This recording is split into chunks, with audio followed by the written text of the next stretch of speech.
हरिओम नमस्कारम। विश्वगुरु भारत की then Etruscan सभ्यता है। आज वैदिक युगीन नदी घाटी सभ्यता की विश्व भाषा, विश्व की संपर्क भाषा, आदि संस्कृत भाषा से संबंधित रोम की प्रसिद्ध द्वैना पुरालेख से आपका परिचय कराऊंगा। आप जानकर के आश्चर्यचकित रह जाओगे कि मात्र सप्तसंधव सभ्यता वासियों की भाषा आदि संस्कृत नहीं थी, बल्कि तत्कालीन युग में भारतीयों ने वैदिक सभ्यता एवं संस्कृति के कई उपनिवेश स्थापित किए हुए थे। उन सभी की भाषा आदि संस्कृत एवं लिपि जो थी प्राग ब्राह्मी लिपि, नागलिंगा लिपि जिसे कहते हैं, वो थी। उनमें से एक सभ्यता थी एट्रुस्कन सभ्यता, जिसकी भाषा भी आदि संस्कृत ही थी एवं लिपि को एट्रुस्कन लिपि संबोधित किया जाता है। किंतु वास्तव में यह एट्रुस्कन लिपि वस्तुतः प्रवासी व्रात संज्ञक जो भारतीय थी उनकी लिपि थी, जिसका मूल नागलिंगा लिपि ही है।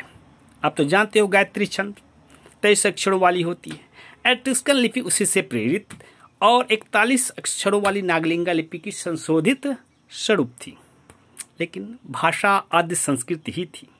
यदि आप एट्रुस्कन सभ्यता की लिमोनोस द्वीप की 9000 समाधि लेखों को आपके उपरोक्त आदि संस्कृत भाषा में पढ़ें तो आपको 3000 वर्षीय एट्रुस्कन सत्ता की संस्कृत के में आपके उत्थान, उसके संस्कृत के उत्थान, पतन और विकास तीनों ही स्थितियों को जान सकिएगा।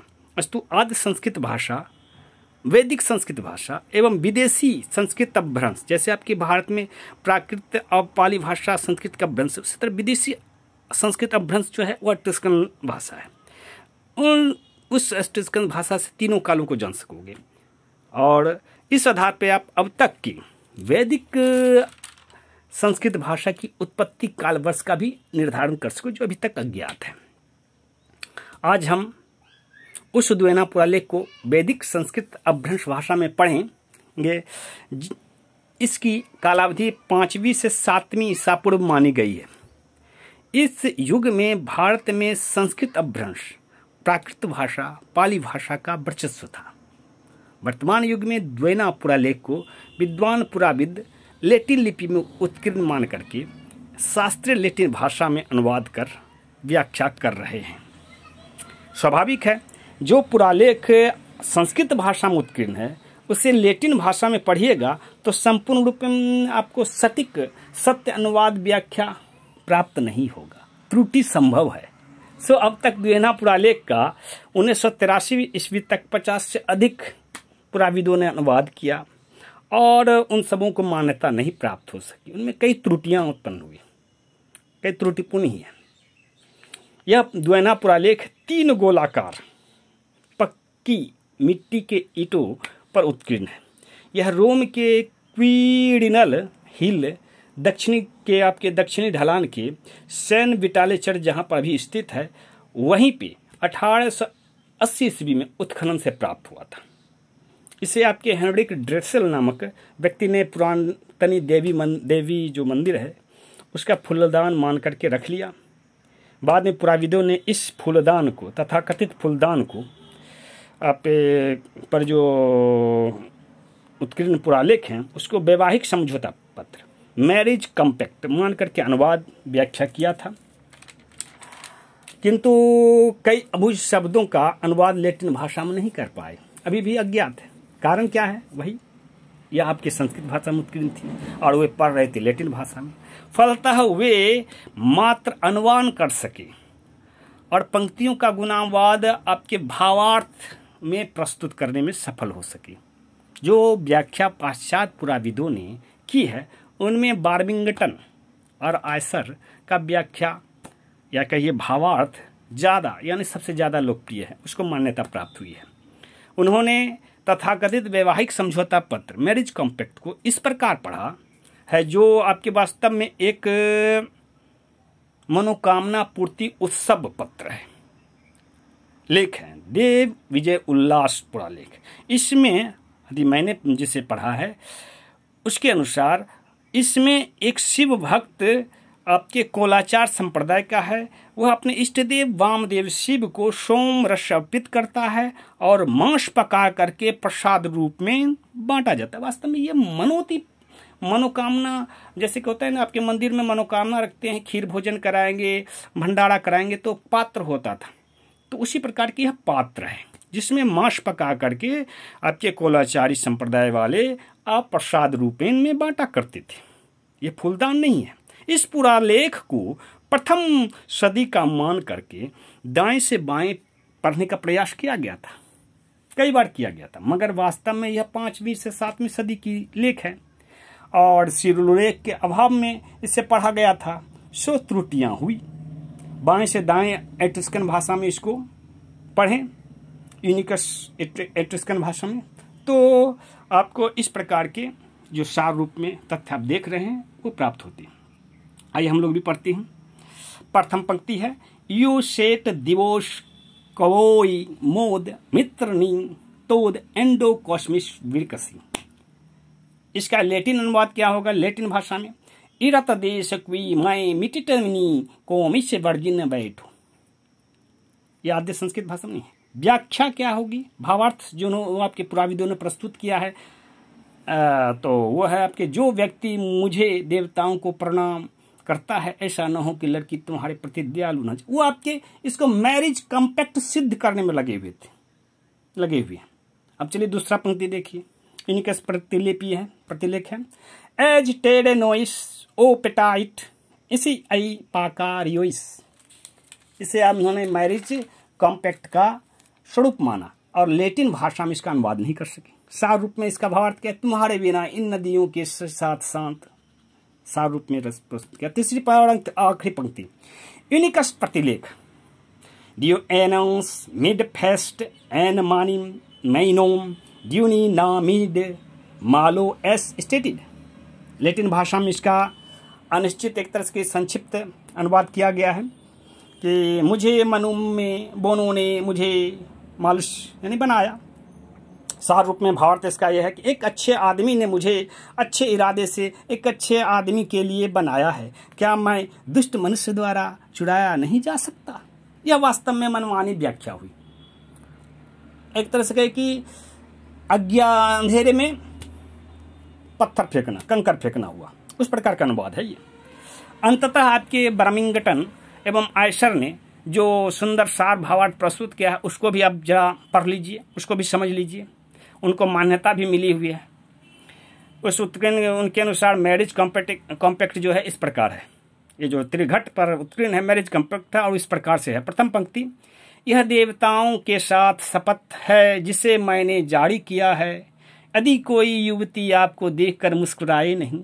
दूसरी पंक्ति, ना तो दृढ़ता से आपको आकर्षित किया है तो इसे इस खुशबू के साथ शांत करना। तीसरी पंक्ति, किसी ने मुझे किसी अच्छे भले आदमी के लिए भर दिया है और नहीं मैं किसी के द्वारा किया जाएगा। इस प्रकार से मनमानी व्याख्या की गई क्योंकि उन लोग को संस्कृत का ज्ञान नहीं था, वे इसे लैटिन भाषा का मानकर चल रहे थे।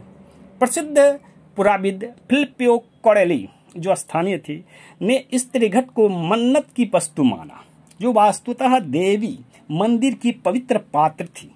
उसके अनुसार उत्खनन स्थल मंदिर रहा होगा। आइए इसे आद्य संस्कृत भाषा में पढ़ें।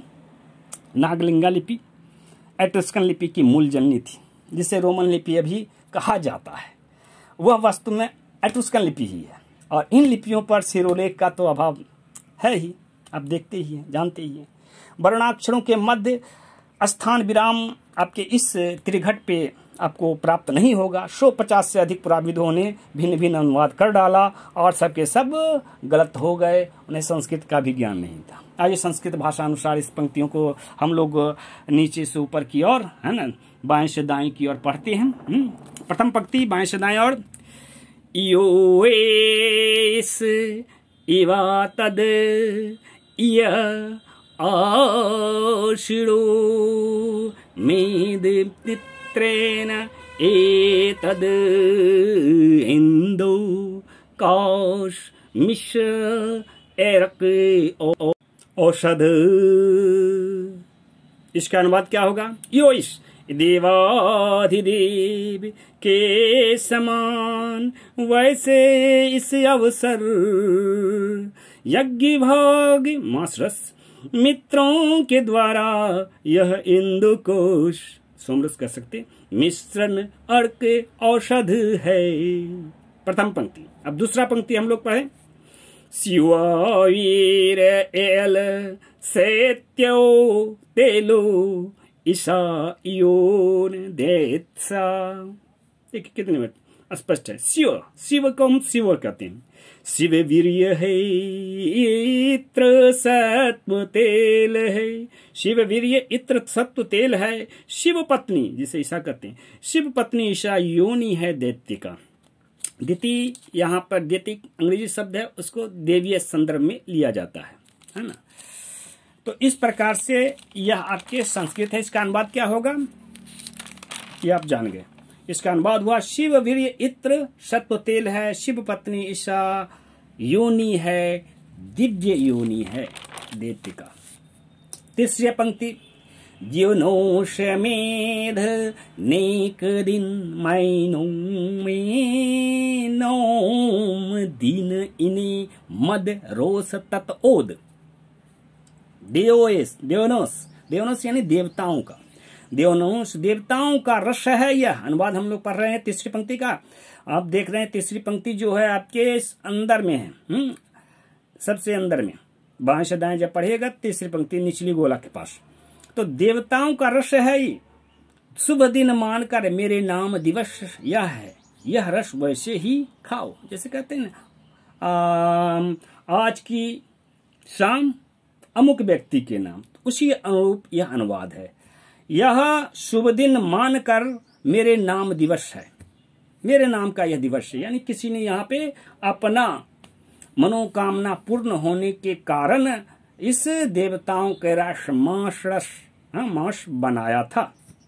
उपरोक्त 3 पंक्तियों को यदि संस्कृत भाषा में पढ़कर अनुवाद किए हैं तो यह निष्कर्ष प्राप्त हुआ है। क्या प्राप्त हुआ? पहला निष्कर्ष, यह चतुर्घट वस्तुतः कौलाचारी संप्रदाय, वामाचारी संप्रदाय के यज्ञ पात्र था, जिसमें आपके मांस रांधा जाता था। ये फूलदान नहीं था। दूसरा, देवीय उत्सव विशेष में इस पात्र में मांस पकाया जाता था और सोम रस मान करके पिया जाता था, खाया जाता था, प्रसाद के रूप में बांटा जाता था। कोलाचारी संप्रदाय के इस उत्सव के देवता शिव एवं देवी जो थी ईशा थी। शुभ दिवस पर इसमें पकाया गया मांस प्रसाद रूप में खाया जाता था। जो उत्सव आयोजक होता था उसके नाम से यह उत्सव में देवीय प्रसाद बांटा जाता था। यदि इस चतुर्घट की वास्तु रचना तुलनात्मक रेखा चित्र खींचे तो 4 मुख्य सागर जो प्रतिबिंबित होते हैं, भूमध्य सागर, काला सागर, लाल सागर, हिंद महासागर जिसको कहते हो, और कैस्पियन सागर, इन चारों सागरों को यह आपके प्रस्तुत करती है। इन 4 सागरीय सीमाओं के मध्य ब्रात संज्ञक भारतीयों की सीमाओं का विस्तार था। वहां पे आपके वैदिक सभ्यता संस्कृति के उपनिवेश स्थापित थे। उपरोक्त सागरीय सीमाओं के मध्य में आपके एट्रुस्कन सभ्यता वार्षिक कौलाचारी संप्रदाय के थे। वे वामदेव पंचानन शिव के 5 रूपों में से एक के उपासक थे। छठा, यह आद्य संस्कृत भाषा के पुरालेख न हो करके वैदिक संस्कृत भाषा के अपभ्रंशीय पुरालेख हैं, क्योंकि लौकिक संस्कृत भाषा का उद्भव पाणिनि ने किया था आपके 300 ईसा पूर्व में, तथा इसका जो प्रचार प्रसार था आपके मात्र भारतवर्ष में ही हो सका था, क्योंकि तब तक पाश्चात्य जगत में वैदिक संस्कृति का स्थानीय जो अरबवासी थे, मिस्रवासी थे, रोमन थे, यूरेशिया वाले थे, स्थानीय भाषा में उसको मतलब कहिए कि प्रस्तुत करने लगे थे। अंत में इस द्वेना पुरालेख द्वारा प्रमाणित होता है कि वैदिक सभ्यता संस्कृति पुराण वर्णित कथाएं मात्र भारतवर्ष तक की ही नहीं है, बल्कि यह संपूर्ण विश्व, खासकर यूरोप, अरब की वैदिक सभ्यता संस्कृति के उपनिवेशों के ऐतिहासिक सत्य को प्रस्तुत करते हैं, रोचक रूप में प्रस्तुत करते हैं।